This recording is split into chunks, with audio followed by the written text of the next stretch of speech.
kamu bagaimana peran dan sosok Sayyidil Habib Umar bin Hafiz di kancah internasional? Penasaran kan? Mari kita bahas. Beliau adalah Sayyidil Habib Umar bin Muhammad bin Salim bin Hafiz, lahir di kota Tarim pada hari Senin 4 Muharram 1383 Hijriah. Beliau tumbuh dari didikan ayah dan ibundanya. Di usia 9 tahun, beliau menyaksikan ayahandanya hilang diculik saat beliau dan ayahandanya hendak melaksanakan sholat Jumat. Dari sinilah tekad kuat Sayyidil Habib Umar bermula. Beliau aktif menimba ilmu dengan berbagai ulama. Dan guru beliau yang sangat berperan adalah Al-Habib Muhammad bin Alwi bin Syihab dan Al-Habib Abdul Qadir bin Ahmad Assegaf. Di tahun 1993, guru beliau Habib Abdul Qadir mengutusnya untuk berdakwah di Indonesia. Di momen inilah terbukanya kembali hubungan Indonesia dan Hadramaut dengan membawa para pemuda dari Indonesia untuk dididik di lembaga pendidikan yang dirintis oleh Al-Habib Umar bin Hafiz dan kakanda beliau Al-Habib Ali Masyur bin Hafiz. Yang hingga sekarang lembaga pendidikan tersebut sangat dikenal di kancah internasional. Lembaga pendidikan tersebut bernama Darul Mustafa. Darul Mustafa telah mencetak puluhan ribu lulusan dari berbagai negara di seluruh dunia. Termasuk banyaknya murid beliau di Indonesia yang kini berperan mengajarkan Islam Ahlus Sunnah wal Jamaah dan Thariqah Alawiyah. Lalu seperti apa background keilmuan Sayyidil Habib Umar bin Hafiz hingga beliau menjadi rujukan para pencari ilmu di zaman sekarang? Karakter dan keilmuan beliau diraih tidaklah secara instan. Berbagai perjuangan dan tantangan beliau hadapi dengan keteguhan dan kesabaran yang kuat.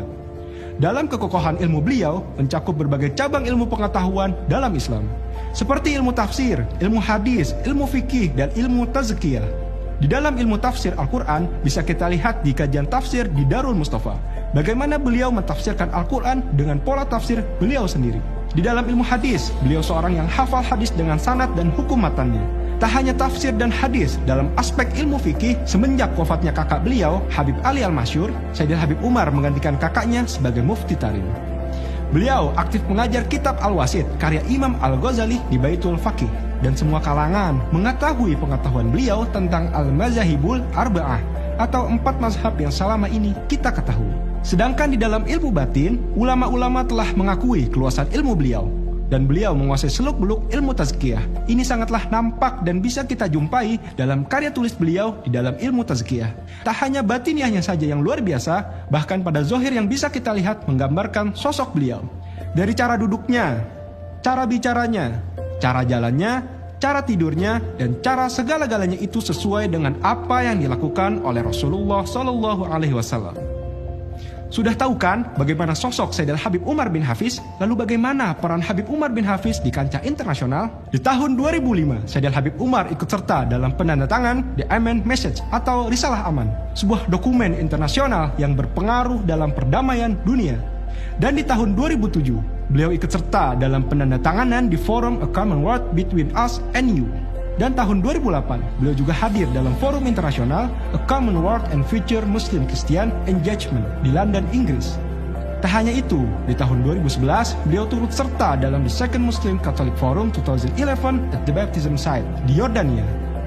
Hingga sekarang, peran Sayyidil Habib Umar juga memiliki pengaruh yang besar di dunia internasional. Dan di tahun 2023, beliau terpilih di urutan ke-11 sebagai ulama pertama setelah 10 pemimpin muslim dalam The World 500 Most Influential Muslim 2023, atau 500 muslim berpengaruh di dunia yang dikeluarkan oleh The Royal Al-Bayt Institute di Yordania. Lantas, bagaimana peran Sayyidil Habib Umar bin Hafiz di negara kita, Indonesia? Sejauh apa perhatian beliau terhadap negara kita? Di tahun 2007, Sayyidil Habib Umar membentuk sebuah forum ulama yang bernama Majelis Al-Muwasalah. Tujuan utama dari majelis tersebut adalah menyatukan para ulama dalam menyampaikan amar ma'ruf nahi munkar agar mereka punya kesatuan kata dan visi dan tidak menjadikan dakwah Islamiyah sebagai alat politik, tujuan duniawi atau hal serupa itu, murni hanya untuk melanjutkan risalah para nabi sallallahu alaihi ajma'in. Hingga sekarang, Majelis Al-Muwasalah sangat berperan dalam menjaga perdamaian di Indonesia dengan menyelenggarakan berbagai forum, seperti forum lintas agama, dialog ilmiah, dan menjalin hubungan antar ulama. Tak hanya itu, Sayyidil Habib Umar sangat perhatian dengan dakwah di media. Hingga di tahun 2014, Sayyidil Habib Umar meresmikan sebuah saluran televisi yang bernama Nabawi TV. Pada saat itu, di momentum Tablik Akbar Majelis Rasulullah SAW di Silang Monas, Jakarta.